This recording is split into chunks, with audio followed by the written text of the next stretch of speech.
Hi, it's Chris with Implied Music. Listen, there's nothing wrong with triads.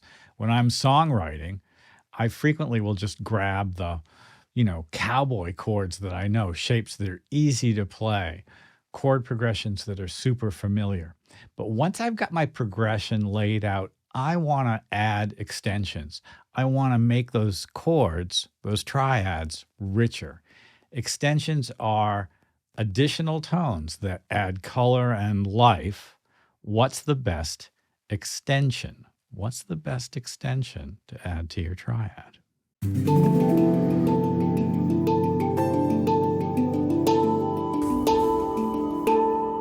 Well, it would be silly to imagine that there's simply one answer to what the question, what's the best extension? But there is a kind of a go-to solution. It's the ninth. We'll talk about it.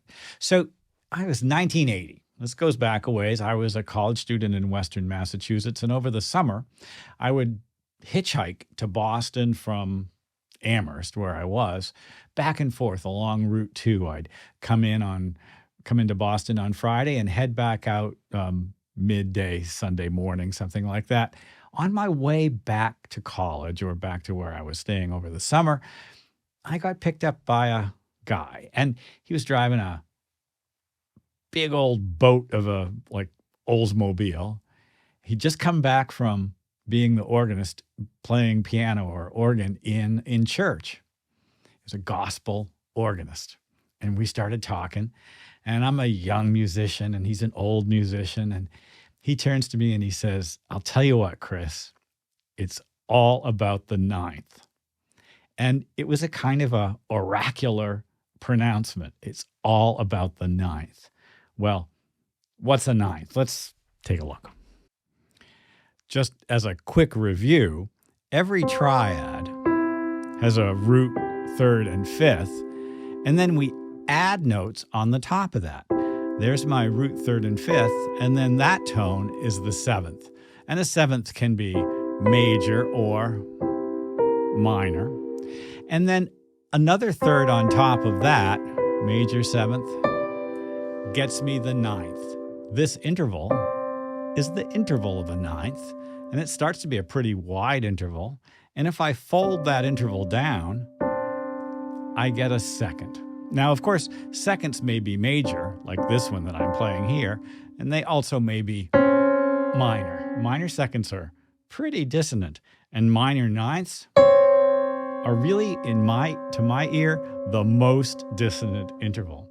But that's not going to stop us from using ninths to make our chord progressions sound great. Here's an example. Here's my chord progression. G, it's an inverted G, D minor, F, the same type of inversion that I just played for the G, and C. And in that version, I've got a root, third, and fifth, root, third, and fifth, root, third, and fifth, root, third, and fifth.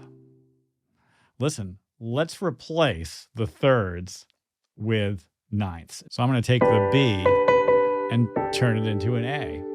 I'm going to take the F and turn it into an E, and the same thing with the F chord and the C chord. So that's my G, that's my D. It's so pretty. F, C.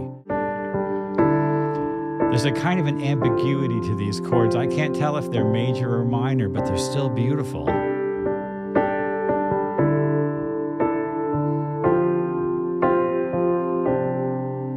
Now, I was recently listening to a Coldplay piano accompaniment, and I realized that frequently the same trick was being used. The replacement of the third with a second or a ninth. These are major chords. They're not dominant chords. The seventh even doesn't really play a role. And yet that ninth is creating a beautiful energy. It's a great trick. The ninth is a powerful tool. Here's the second way ninths really work well for us. And I'm going to use a different chord progression this time. All right, so here we'll start with a G chord, and this time my G is going to be played with the D on top. That D up there. Now, I'm going to leave that D there as I go to a C chord. Now that D is kind of like a tension note. It's the ninth of the C chord. And I'm going to go back to G. The dissonance evaporated. Evaporating dissonance is a powerful way to create propulsion, forward movement in your chord progressions. So a simple chord progression like G, C, can become much more interesting by leaving the D on the top. It's the ninth suddenly of the C. So G, C, G, C. Now the next chord is F. I'm going to leave this G right here. It's going to become the ninth of F. G, C, F. G, C, F. I brought the A up in the bass because I wanted the third to be there in the F chord. Let's listen to this. It's a powerful, beautifully voiced expression of the three primary chords in the key of C. It's not a complicated idea from the point of view of what the chords are. You know, it's like a kid's song, right? But the chords themselves, the way the voicings interact, creates a kind of a beauty, and a beauty that's suggestive of melody. Listen again and imagine you're a top liner trying to come up with a melody.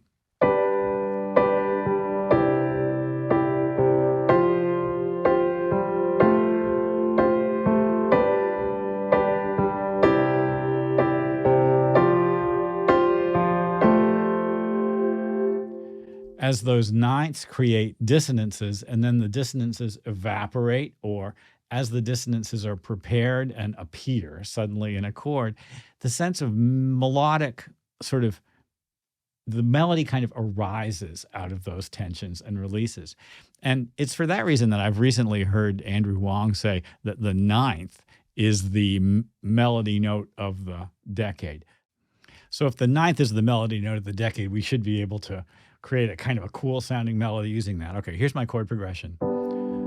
G, D, F, C. I'm going to go even further. E flat, why not, right? B flat. And then D. All right. The ninth of G is A. The ninth of F is G. The ninth of E flat is F.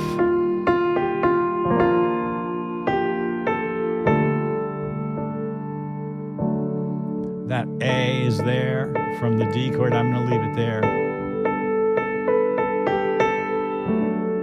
And the A kind of like dissolves, the dissonance of the A dissolves into the D chord. Well, it doesn't have to be melodies. It can also create interesting ways to voice arpeggios. Let's take that same chord progression and do an arpeggio that uses that trick. So here's my G arpeggio. The ninth replaces the third. Here's my D arpeggio. The ninth replaces the root. The F chord, the ninth replaces the third. The C chord, the ninth replaces the root. The E flat chord, and we're going to do the same trick.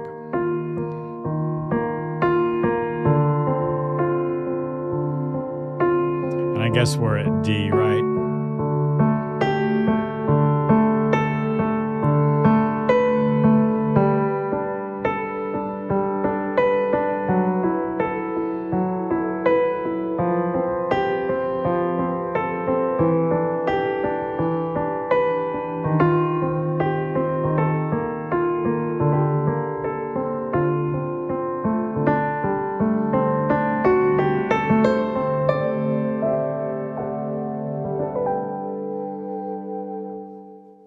The ninth's a powerful tool.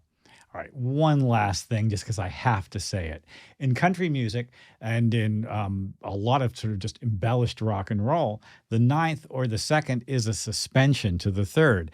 And we use it to create kind of like a little figure that is called the Floyd Riff. Floyd Kramer, the great country pianist. Here's a Floyd Riff on G. I went from the ninth up to the third.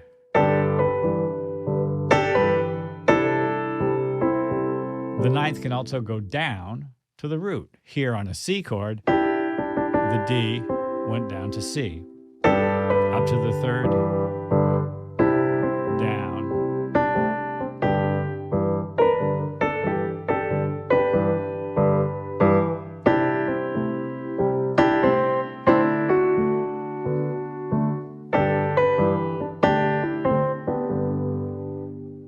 The Floyd Riff's a classic sound in a lot of keyboard styles. What's the best extension? It's the ninth, or is it the second? It adds color, it's flexible, it's ambiguous, it suggests melody. It's kind of my go-to sound. And as that fellow who picked me up hitchhiking in 1980 said, it's all about the ninth. I hope this has been useful. Like and subscribe, ding the bell, send me a question. I love hearing from you, and I'll see you next time.